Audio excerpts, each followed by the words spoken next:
Imagine waking up one day and realizing that the world around you hasn't become unintelligent overnight, but that it has quietly stopped thinking. Conversations feel thinner, questions feel unwelcome, and certainty has replaced curiosity. Everywhere you look, people speak confidently, but very few seem to understand what they are saying. The world feels louder, faster, and more crowded than ever before, yet something essential is missing. The human mind, once a powerful tool for inquiry, doubt, and growth, has slowly dulled into a mechanism for reaction and repetition. Most people don't notice this loss because the most effective prisons are the ones you cannot see, the ones you learn to feel comfortable inside. Think about how often you pause before reacting. Think about how rarely silence exists long enough for reflection to occur. We live in a time where opinions travel faster than thought, where emotional reactions are rewarded more than careful reasoning, and where asking difficult questions is often treated as an act of hostility. Critical thinking, once considered a basic human skill, is now seen as unnecessary, inconvenient, or even dangerous. And the most unsettling part is not that this is happening, but that it is happening quietly, without resistance, while most people remain unaware. The modern world does not discourage thinking through force. It discourages thinking through exhaustion. It overwhelms the mind with constant stimulation, endless information, and perpetual urgency. Notifications never stop. Feeds never end. Every moment of stillness is filled before thought has a chance to form. And when the mind is constantly occupied, it no longer reflects. It reacts. It adopts. It repeats. In such an environment, deep thinking feels unnatural, slow, even uncomfortable. The system does not want you ignorant. It wants you busy. Information is everywhere, yet understanding is rare. We confuse exposure with insight, believing that scrolling through endless content makes us informed. But information without reflection does not lead to wisdom. It leads to confusion. The human brain was never designed to process this volume of data. When overwhelmed, it seeks shortcuts. It relies on familiar narratives, emotional signals, and group approval to navigate complexity. This is not a failure of intelligence. It is a survival mechanism. But when exploited, it becomes a powerful tool for manipulation. Consider how often you judge the truth of an idea by how many people support it. Likes, shares, and comments become substitutes for evidence. Popularity becomes proof. This is not reason speaking. It is social conditioning. Over time, the mind begins to outsource judgment to the crowd. Independent evaluation fades. What matters most is alignment, not accuracy. Agreement feels safe. Doubt feels risky. Algorithms understand this better than we do.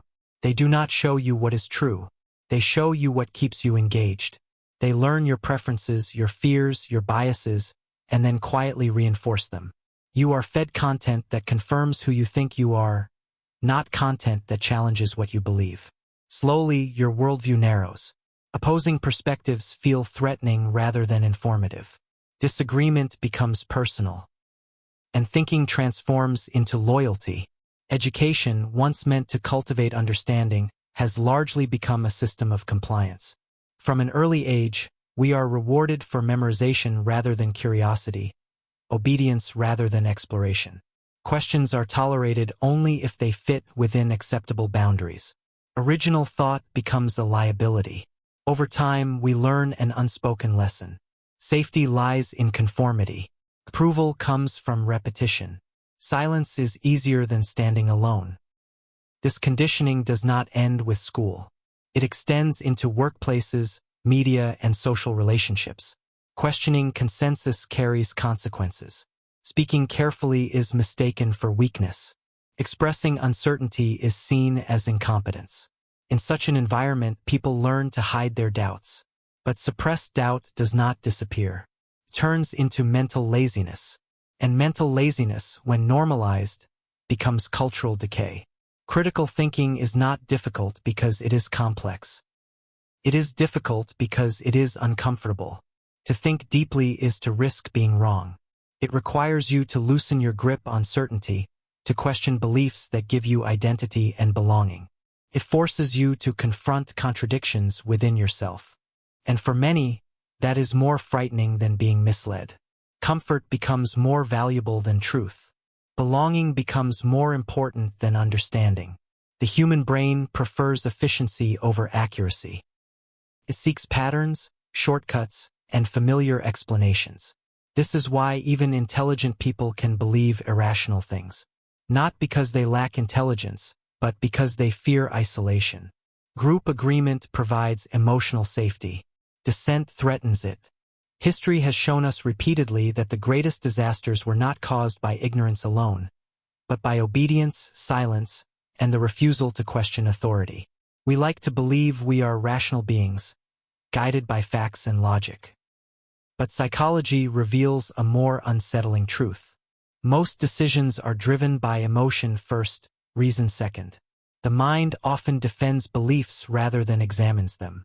Once an idea becomes part of your identity, evidence against it feels like a personal attack. Confirmation bias takes hold. You begin to seek validation, not truth.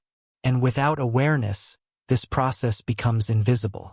Social media accelerates this dynamic to an unprecedented degree. It rewards speed over depth, outrage over nuance, certainty over humility. Thoughtful reflection cannot compete with emotional immediacy. Silence does not trend. Doubt does not go viral. The result is a culture where everyone is speaking, but very few are listening. Everyone has an opinion, but few have understanding. True thinkers often feel out of place in such a world. They are quieter, more observant, less reactive. They hesitate before speaking, not because they lack confidence, but because they respect complexity. In a culture obsessed with instant answers, this looks like weakness. But it is strength. Wisdom does not shout. It waits. To think critically is to take responsibility. For your beliefs, for your actions, for the influence you carry. It means you can no longer hide behind slogans, tribes, or collective narratives. You must answer to yourself. And that is why thinking is a moral act. It demands courage.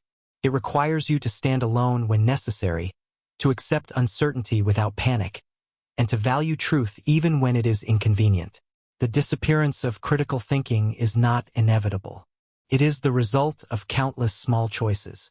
Each time you react instead of reflect. Each time you repeat instead of question. Each time you choose comfort over clarity. But the opposite is also true. Every moment of pause, every honest question, every willingness to listen rather than defend is an act of resistance. When you reclaim your ability to think, something changes.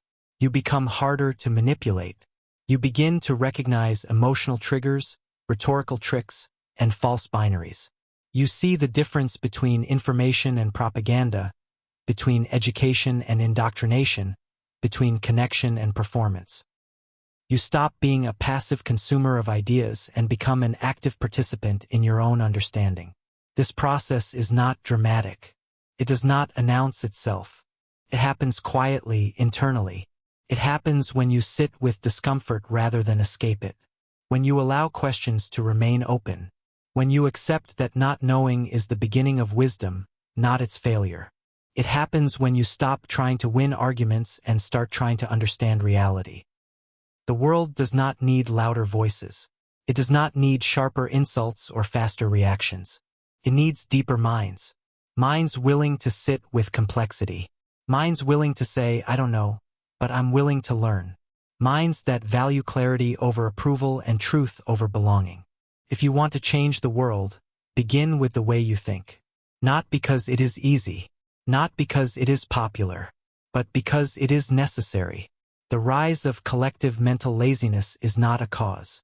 It is a symptom of fear, distraction, and fatigue. But every act of clear thinking pushes back against that tide. Every time you pause instead of react, you reclaim your power. Every time you question instead of assume, you strengthen your mind. Every time you choose clarity over comfort, you move closer to freedom. Let others sleepwalk through noise and slogans.